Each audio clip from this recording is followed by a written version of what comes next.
Les gars, il y a une alerte info ultra importante, hein. Les navires chinois sont en train de traverser le blocage de Donald Trump. Donc c'est le ministère chinois qui nous l'apprend, que ces pétroliers qui sont donc sortis du détroit d'Ormuz ont passé le blocage américain. Les Chinois ont dit qu'ils avaient des accords avec l'Iran et qu'il était hors de question que quiconque se mette dans leur chemin. Donc là, on nous apprend que il y a des navires chinois qui ont déjà traversé le blocage de Donald Trump. Donc j'aimerais bien savoir comment ça va se finir cette affaire, parce qu'on sait déjà que Trump est dans la sauce dans cette guerre, mais si en plus le mec vient faire le caïd avec un blocage qui se fait transpercer de tous les côtés, que ce soit par des bateaux chinois et des bateaux d'autres pays, je sens que cette affaire va pas durer encore bien longtemps. Pour ceux qui n'ont toujours pas compris comment ça fonctionne, en fait, vous avez l'Iran qui a bloqué le détroit d'Ormuz, mais en gros, ils ont fait payer des péages à certains bateaux qui sont passés, et du coup, les États-Unis maintenant se mettent plus loin dans le chemin pour empêcher ces bateaux qui ont donné des droits de péage à l'Iran de continuer leur chemin. En gros, les États-Unis estiment qu'aucun bateau ne devrait payer pour passer le détroit. Alors, dans le sens, on va dire que c'est normal, parce que du coup c'est nous qui allons payer tous ces péages qui sont donnés aux bateaux, donc on pourrait dire merci à Trump. Sauf que ce con, si c'était pas pointé en Iran dans une guerre totalement illégitime pour ses délires de pouvoir, le détroit aujourd'hui fonctionnerait comme il fonctionnait il y a 6 mois, et on n'aurait pas tous ces problèmes. Donc c'est bien beau de provoquer des incendies et d'essayer de les éteindre sur soi-même, mais là c'est lui qui nous a foutu dans la sauce, donc il est hors de question de dire merci à Trump. Mais surtout dans cette affaire, c'est qu'il va encore se foutre dans une sauce incommensurable, et je sens qu'on va encore bien rigoler. Ce sont bien les Américains qui ont demandé à avoir des négociations et non les Iraniens, donc vous savez tous ce que ça veut dire.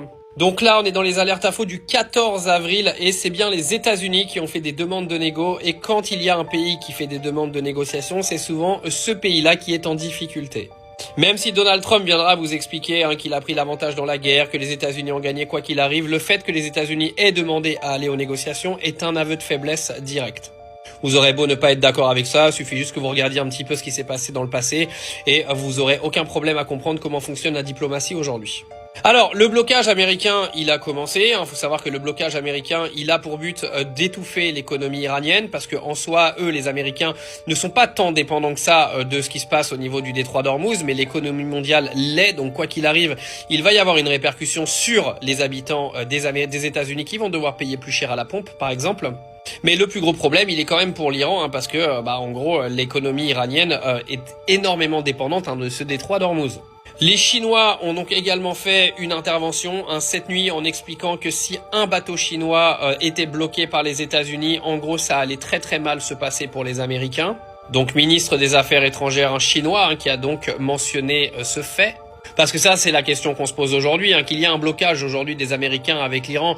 Je vous avoue qu'on s'en fout un petit peu, parce qu'à un moment donné, ils se remettront sur la gueule et ça s'arrêtera.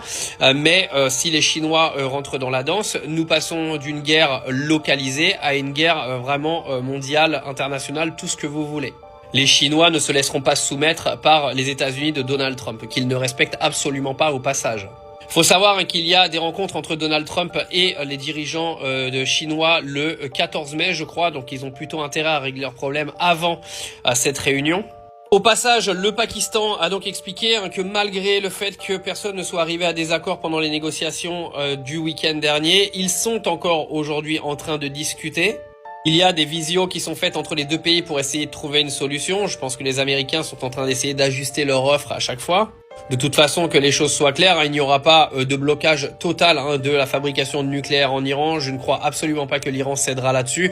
L'Iran cédera peut-être sur le fait qu'ils vont arrêter pendant une certaine période donc l'enrichissement d'uranium, etc. Mais par contre, jamais de la vie ils ne signeront des négociations qui font que définitivement ils arrêtent. Et si jamais ils le font sur une période définie, c'est sûr qu'il y aura une suspension des sanctions économiques qui ont été prises contre l'Iran. Donc quoi qu'il arrive, l'Iran de toute manière repartira de cette guerre avec des choses qu'elle n'avait pas avant la guerre. Donc l'Iran sera clairement le grand gagnant de cette guerre. Et de toute façon, même dans l'opinion publique, personne ne croira que les États-Unis ont gagné quoi que ce soit dans cette affaire. J'ai cru également voir que déjà certains bateaux sont passés à travers le blocage américain. Donc il y aurait déjà des trous à l'intérieur de ce gruyère géant. Mais en tout cas, les amis, une chose est sûre, en ce 14 avril, il vaudrait mieux pas que les Chinois se pointent au niveau du blocage et que leurs bateaux soient arrêtés. Parce que je pense que là, on va passer du côté obscur de la force, clairement.